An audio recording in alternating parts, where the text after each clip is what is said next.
수험생 여러분 안녕하십니까? 부동산학 개론의 김하선입니다. 자, 이번 시간에도 배웠던 내용 가볍게 압축 정리하는 시간을 가져보도록 하겠습니다. 자, 첫 번째 문제 보실까요? 완전 경쟁 시장은 시장 진입 장벽이 존재하지 않음에 따라 소수의 시장 참여자가 존재하며, 이미 틀렸군요, 여러분. 자, 우리가 경제학에서 봤을 때 시장은 완전 경쟁 시장과 불완전 시장으로 구분하는 것 알고 계시죠? 그런데 완전 경쟁 시장은 진입 장벽이 존재하지 않죠.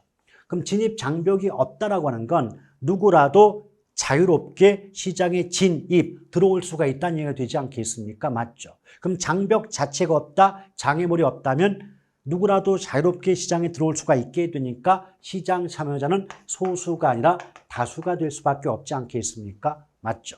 그것 이외에 완전 경쟁 시장에서는 동질품이 거래되고, 동질품의 경우에는 동일한 하나의 가격만이 성립한다는 일물일가의 법칙이 성립한다는 건 맞는 말이죠. 그래서 소수가 아니라 다수가 되기 때문에 1번은 틀린 지문에 해당이 됩니다. 2번, 부동산 시장이란 양과 질, 위치 등의 여러 측면에서 유사한 부동산에 대하여 가격이 균등해지는 경향이 있는 지리적인 구역이라고 정의할 수 있다. 맞죠? 자, 2번 같은 문장은 부동산 시장의 뜻과 관련해서 그동안 반복적으로 기출문제에 등장했던 지문이니까 있는 그대로 익혀두는 것도 하나의 좋은 방법이라고 볼 수가 있겠습니다. 자, 3번 볼게요. 부동산 시장은 개별성으로 인하여 이질적 재화가 거래되는 불완전 시장이 되며 고가성으로 인하여 시장 참여자의 수가 소수이다. 맞습니다.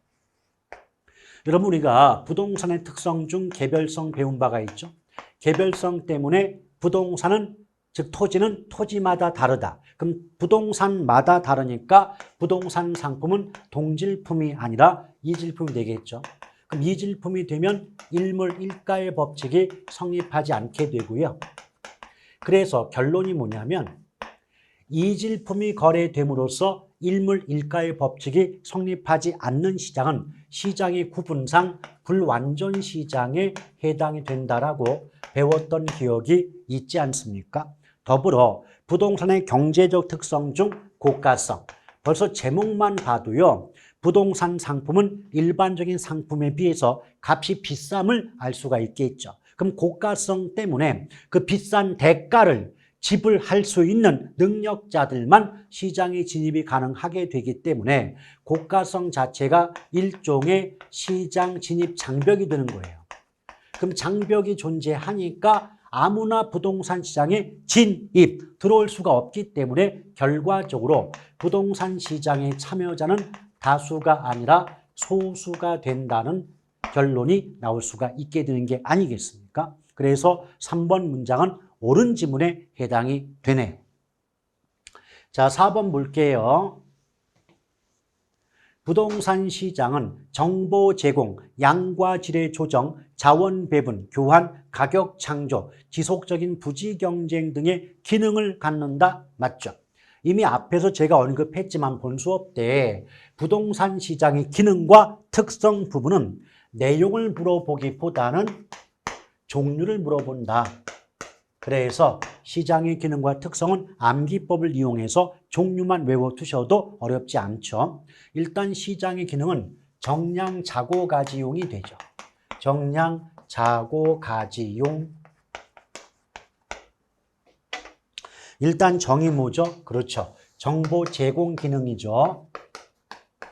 양은 양과 질의 조정 기능. 또 자는 자원 배분 기능이에요. 그리고 원래는 교환 기능인데 암기법을 만들다 보니까 고가 됩니다. 고. 원래는 교환 기능이에요. 그 다음에 가는 가격 창조, 또는 뭐 창조 대신에 결정자 집어넣어서 가격 결정 기능 하는 경우도 있고요. 지는 지속적인 부지 경쟁 기능. 그 다음에 용은 토지 이용의 유형 결정. 토지 이용의 유형을 결정하는 것도 부동산 시장 기능 중에 하나가 됩니다. 그래서 한 글자씩 따가지고 암기법 만들면 정량, 자고가지용이 바로 부동산 시장의 기능에 해당이 된다라고 기억하시면 되겠네요.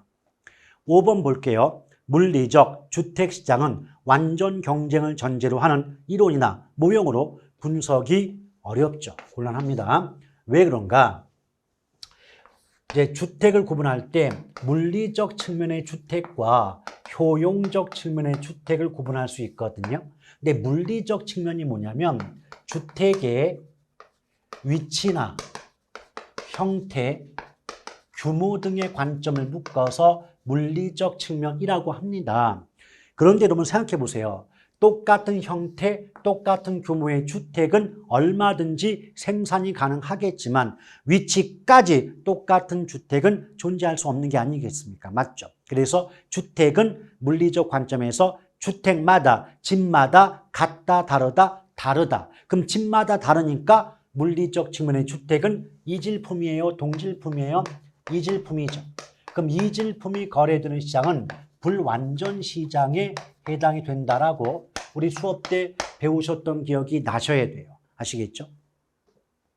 그래서 물리적 측면의 주택시장은 불완전 시장이 되기 때문에 완전 경쟁을 전제로 하는 시장의 분석이 곤란하다, 용이하지 않다라고 기억하시면 되겠습니다. 자, 6번 볼게요. 주택이 소득 계층에 따라 상하로 이동하는 현상을 주택 여과, 다른 말로 주택 순환이라고 하는데 하위 계층의 사용 주택이 상위 계층의 사용 주택으로 이동하는 것을 하향 요구한다. 그럼 잘 보세요. 하위 계층의 사용 주택이죠. 그럼 하위 계층의 사용 주택을 한마디로 말하면 저가 주택 또는 저급 주택이라고 말할 수 있지 않겠습니까? 오케이. 근데 그것이 상위 계층의 사용 주택으로 바뀐다 그랬어요. 그럼 다른 말로 고급 주택 또는 고가 주택으로 바뀐다. 그러면 하위가 상위가 되니까 위로 올라갔지 않습니까? 그럼 위로 올라가니까 위 상자를 붙여가지고 상향여과라고 해야지 하향여과가 웬 말입니까? 그래서 6번도 틀린 문장에 해당이 되네요. 자, 7번 볼게요. 주거분리 나왔습니다. 그럼 주거분리란 저소득층의 주거지역과 고소득층의 주거지역이 분리되는 현상을 말한다. 맞죠? 그럼 우리말로 바꾸면 잘 사는 동네와 못 사는 동네가 떨어져 위치하는 현상이 바로 뭐다? 주거분리다라고 보시면 됩니다. 그런데 여러분, 왜 주거분리 현상이 발생할까요? 주택 소비자 입장에서 한번 생각을 해봅시다. 여러분, 우리는 일반적으로요, 이왕이면 좋은 영향을 받고자 잘 사는 동네 근처에 살려고 하지 않습니까? 맞죠? 근데 반대로 좋지 않은 안 좋은 영향은 피하고 싶다 보니까 가급적이면 못 사는 동네로부터는 멀어지려고 하지 않나요? 맞죠? 그래서 잘 사는 동네에 가까워지려고 하고 못 사는 동네로부터는 멀어지려고 한다. 그것이 주거분리인데 이 부분을 예쁘게 포장하면 주거분리 현상은 주택 소비자가 정의 외부 효과 편익은 추구하려 하며 부의 외부 효과 피해는 부의 외부 효과 폐해는 피하려 하는 동기에서 비롯된다라고 실제 기출문제에서는 이렇게 출제가 돼요. 문장이 좀 어렵죠. 근데 여러분 생각해봐요. 정의 외부 효과는 좋은 영향을 받는 거고 부의 외부 효과는 안 좋은 영향을 받는 경우를 얘기하지 않겠습니까? 맞죠? 그럼 정의 외부 효과 편익은 추구하려 한다. 이왕이면 좋은 영향을 받고자 잘 사는 동네 근처에 살려고 한다. 이 부분이 되고 또 부의 외부 효과 폐해는 피하려 한다. 이왕이면 안 좋은 영향은 피하고 싶기 때문에 못 사는 동네로부터는 멀어지려고 한다. 그 부분을 얘기하고 있는 것이죠. 자, 맞는 문장 8번. 저소득층의 주거지역인 불량주택의 형성은, 불량주택 나왔죠? 시장 실패의 결과다? 아니다. 본 수업 때 얘기했지만 불량주택은 질적 수준이 낮은 주택이에요. 쉽게 말하면 판잣집이다 이거죠. 근데 그 누구도 판잣집에 살고 싶은 사람은 없다는 거죠. 근데 왜 살 수밖에 없다? 돈이 없다는 거예요. 돈이 없다는 걸 예쁘게 포장하면 낮은 소득 수준이 원인이 된다라고 얘기할 수 있는 거죠. 또한 여러분, 이 불량주택은 그 하향 여과라는 시장의 기능이 제대로 작동된 결과이기 때문에 절대로 시장 실패의 결과가 아니다. 낮은 소득 수준이 원인이다. 이것만 잘 기억해 달라고 강조를 드린 바가 있지 않습니까? 맞죠? 그래서 틀렸습니다. 자, 9번 효율적 시장은 시장 가치에 반영되는 정보에 따라 유형이 구분되는 바 약성 효율적 시장. 그러면 약성 효율적 시장은 과거 정보가 가치에 반영된 시장이고 그 과거 정보에 대한 투자 분석을 기술적 분석이라고 하는 건 알고 계실 거예요. 맞죠? 그런데 효율적 시장은요. 가치에 반영된 정보, 이미 가치에 반영된 정보를 가지고는 남보다 더 큰 이익인 초과 이윤을 얻을 수가 없는 시장입니다. 따라서 약성은 과거 정보에 대한 기술적 분석을 통해서는 정상 이상의 이윤, 한마디로 압축한다면 초과 이윤을 얻을 수가 없다고 해야 되는데 있다고 했기 때문에 틀린 겁니다. 이 점을 유념하셔야 되겠죠. 근데 조심할 건 뭐냐면 가치에 반영된 정보로는 초과 이윤을 얻을 수 없지만 가치에 아직 반영되지 않은 정보, 가치에 반영되지 않은 정보를 가지고는 초과 이윤을 얻을 수 있다는 의미가 되죠.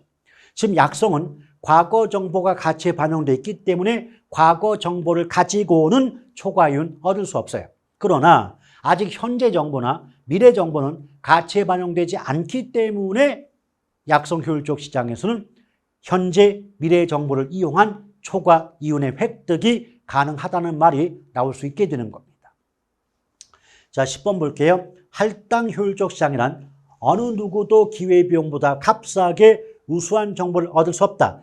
어느 누구도 값싸게 우수한 정보를 얻을 수 없기 때문에 결과적으로 초과 이윤을 얻을 수 없는 시장이 할당 효율적 시장이 되는 거죠.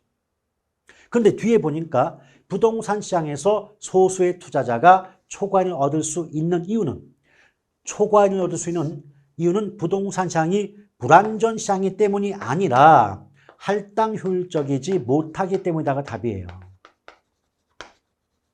제가 분명히 수업 때 뭐라고 했습니까? 할당 효율적 시장이 좀 어렵다. 이해가 어려우신 분들은 하나만 기억하자. 할당 효율적 시장은 초과 이윤을 얻을 수 없는 시장이 할당이에요. 그럼 초과 이윤을 얻을 수 없는 게 할당이면 초과 이윤을 얻을 수 있다면 할당이 아니지 않습니까? 맞죠? 그래서 부동산 시장에서 소수의 투자자가 초과 이윤을 얻을 수 있다. 그 이유는 부동산 시장이 할당 효율적이지 못하기 때문이다가 답이다 하지 않았습니까? 그래서 제가 상대방이 어떻게 물어보냐에 따라서 정답이 달라진다 그랬어요. 만약에 출제자가 자, 부동산 시장을 물어보면서 부동산 시장에서 소수의 투자자가 초과이윤 얻을 수 있거나 투기가 발생하는 이유가 뭐냐라고 물어본다면 그때의 정답은 할당 효율적 시장이 아니기 때문이다. 다 답이에요. 근데 반면에 부동산 시장이 나오면서 왜 정보 비용이 발생하니? 이렇게 물어본다면 그때의 정답은 불안전 시장이 때문이다가 답이다. 상대방이 똑같이 부동산 시장 물어보는데 초과이윤, 투기자 붙었다. 할당 효율적이지 않다가 답이고 정보 비용자 나오면 불안전 시장이 답이 된다. 구분해서 상대방이 물어보는 각도에 따라서 결과적인 답이 달라진다. 꼭 구분해서 기억해 두시길 바라겠습니다. 자, 이렇게 해서 10문제 모두 풀어봤고요. 다음 시간에도 보다 건강하고 활기찬 모습으로 찾아뵙도록 하겠습니다. 대단히 수고하셨습니다. 고맙습니다.